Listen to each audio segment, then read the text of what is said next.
Bismillahirrahmanirrahim. Assalamu alaikum. I am Noman Khan, chemistry teacher of class 9th. I am going to start chapter number 3, atomic structure. What is atom? Before starting the chapter, we need to know what is atom. Actually, the atom is an indivisible particle and smallest particle of an element. The definition of atom is that the atom is a complex organization consisting of subatomic particles called electron, proton and neutron. Atom एक complex organisation है जो कि मुश्तमिल होता है सब atomic particles पे जिसमें हमारे पास इलेक्ट्रॉन, प्रोटॉन और न्यूट्रॉन शामिल हैं.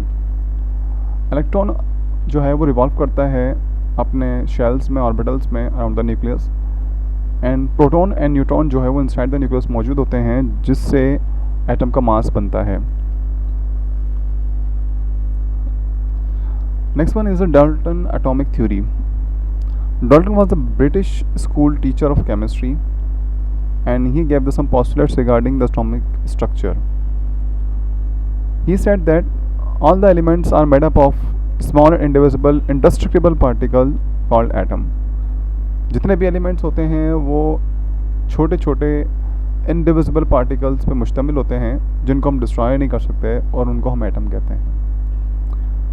All the atom of the given element are identical in all respect, having same size, mass and chemical properties. जितने भी एटम्स होते हैं किसी भी एलिमेंट के वो हमेशा आइडेंटिकल होंगे हर लिहाज से, चाहे वो कहीं भी पाए जाएं किसी भी सूरत में. उनके पास सेम साइज़ होगा, उनका मास सेम होगा और उनकी केमिकल प्रॉपर्टी भी सेम होगी.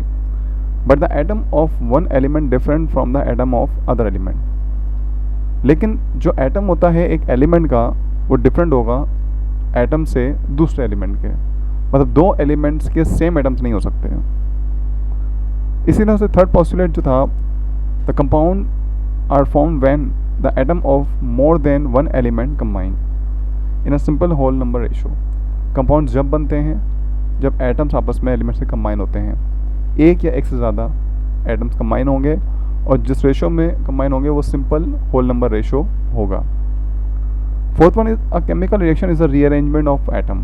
जो केमिकल रिएक्शन होता है एक्चुअली उसमें जो एटम्स हैं वो आपस में एक दूसरे से रीअरेंज होते हैं, रिप्लेस होते हैं. But the atom themselves are not change. लेकिन एटम कभी चेंज नहीं होता. इसका मतलब ये है कि atom neither be created not be destroy in a chemical reaction. कि हम किसी भी केमिकल रिएक्शन के अंदर ना तो एटम को बना सकते हैं और ना ही मिटा सकते हैं. Next one is modern atomic theory. After Dalton, the theory was presented by the scientist, and according to this theory, the matter is composed of tiny particle which possess all the property of an element. Matter जो है वो मुश्तमिल होता है एक छोटे से particles पे जो कि possess यानी कि रखता है हर किस्म की प्रॉपर्टी किसी भी एलिमेंट की, उसको हम एटम कहते हैं. एटम एक कॉम्प्लेक्स ऑर्गेनाइजेशन है जिसमें सब एटॉमिक पार्टिकल्स जो है वो मौजूद होते हैं, इलेक्ट्रॉन, प्रोटॉन एंड न्यूट्रॉन, जैसे कि डाल्टन ने कहा था.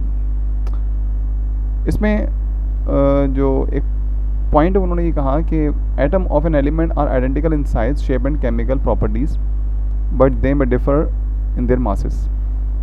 एटम जो हैं वो आइडेंटिकल होते हैं साइज़ के हवाले से, शेप के हवाले से, केमिकल प्रॉपर्टीज़ के हवाले से, लेकिन डिफरेंट होंगे मासेस के हवाले से.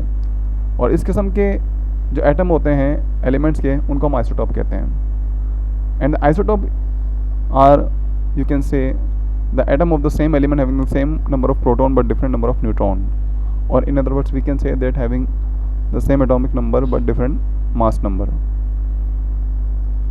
Atom of one element are different from the atom of other elements in all respect, but the atomic masses of two or more elements may be same.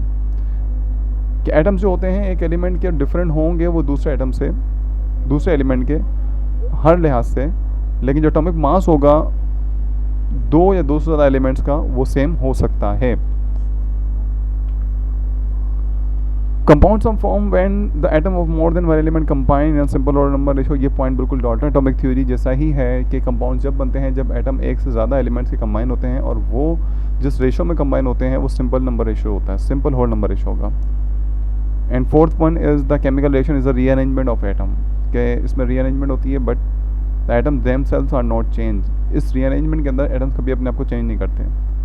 And it can be said that atom can neither be created nor be destroyed in a chemical reaction. After that, the fundamental particle of an atom, which is actually the atom, as the Dalton said, the smallest and indivisible particle. Each atom consists of 3 subatomic particles, which we have discussed: electron, proton and neutron. These particles, subatomic particles, are the fundamental particles, क्योंकि ये वो particles हैं जिनसे एक atom जो है वो मुश्तमिल, जिन पे कंप्राइजेस होता है, जिनसे बना हुआ होता है, तो ये सब एटॉमिक पार्टिकल्स कहलाते हैं. The next topic is discovery of electron, which is known as cathode discharge tube experiment. The fundamental particle carry the negative charge were discovered in 1897 by a British physicist J.J. Thomson. Fundamental particle जो है वो carry करता है एक negative charge, और इसको discover किया गया था 1997 में एक ब्रिटिश फिजिक्स के ज़रिए, जिसका नाम था J.J. Thomson. For the discovery of this particle, he used the apparatus in his experiment called discharge tube, which consists of a glass tube fitted with the 2 metal electrodes connected to a high voltage source and vacuum pump. इस discharge tube जो है ये वाली, इसमें ये मुश्तमिल होती है ग्लास ट्यूब पे. ये पूरी ग्लास ट्यूब है. इसमें 2 मेटल इलेक्ट्रोड्स जो हैं, एनोड और कैथोड जो है वो इस्तेमाल हो रहे हैं, जो कि कनेक्ट हुए हुए वायर से, और ये वायर जो है हाई वोल्टेज इनको प्रोवाइड करता है. एक वैक्यूम पंप भी जो है वो उसमें इस्तेमाल किया गया था.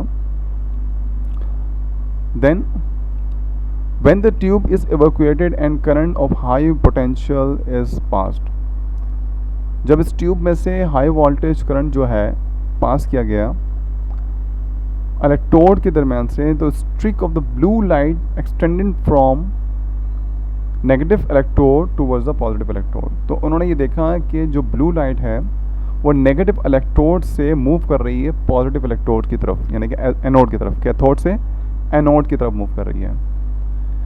इन straight line cause tube to glow where they strike. जैसे इन्होंने स्ट्राइक किया तो वो ग्लो होना शुरू हुई. These rays were called cathode rays.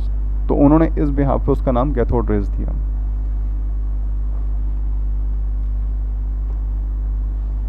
ये 2 इलेक्ट्रोड्स थे, इसमें जो है मूवमेंट हुई जिस डायरेक्शन में, वो कैथोड से लेकर आप एरो देख सकते हैं एनोड की तरफ, और जैसे उसने स्ट्राइक किया तो ब्लू लाइट अपीयर हुई, जिससे ये बात साबित हुई कि कोई ऐसे नेगेटिव पार्टिकल्स हैं जो कि पॉजिटिव टर्मिनल की तरफ मूव कर रहे हैं, जो कि इस बात की इंडिकेशन थे कि ये जो पार्टिकल्स हैं ये नेगेटिव चार्ज कैरी करते हैं, क्योंकि ये पॉजिटिव की तरफ मूव कर रहे हैं, इसलिए इन्होंने इसका नाम जो है वो इलेक्ट्रॉन रखा था. तो ये इलेक्ट्रॉन की डिस्कवरी के लिए उन्होंने एक्सपेरिमेंट किया था. Thomson showed that these rays were deflected toward the positive plate. उन्होंने ये दिखाया था कि जो रेज डिफ्लेक्ट हो रही हैं वो कहाँ पर, पॉजिटिव प्लेट की तरफ डिफ्लेक्ट हो रही हैं, इलेक्ट्रिकल और मैग्नेटिक फील्ड में. और दीज रेज जो consist of negatively charge particles called electron. और इन चार्ज पार्टिकल्स को जो नाम उन्होंने रखा था वो इलेक्ट्रॉन रखा था. प्रॉपर्टीज़ क्या हैं कैथोड रेज की? They travel in a straight line, straight line में ट्रैवल करती हैं, मटेरियल पार्टिकल्स हैं. उसके अलावा these rays cause some material to glow. इनमें ये प्रॉपर्टी होती है कि कुछ मटेरियल को, किसी मटेरियल को ग्लो कर सकते हैं, प्रोड्यूस करते हैं fluorescence. They are deflected toward the positive plate. Positive plate की तरफ ये डिफ्लेक्ट होती हैं जब इनको इलेक्ट्रिकल फील्ड प्रोवाइड की जाए, और जिसके बिना पर ये कहा जा सकता है कि ये नेगेटिव चार्ज कैरी करती हैं. जो इनका चार्ज मास रेशो होता है, यानी कि EM रेशो जो होता है कैथोड पार्टिकल्स का, वो 1.7588 इंटू 10 पावर 8 कूलम्स पर ग्राम होता है. And they can produce mechanical pressure indicating that possessing kinetic energy. ये जो मैकेनिकल प्रेशर डेवलप करती हैं उससे ये बात साबित होती है कि ये कुछ काइनेटिक एनर्जी अपने अंदर कैरी करती हैं.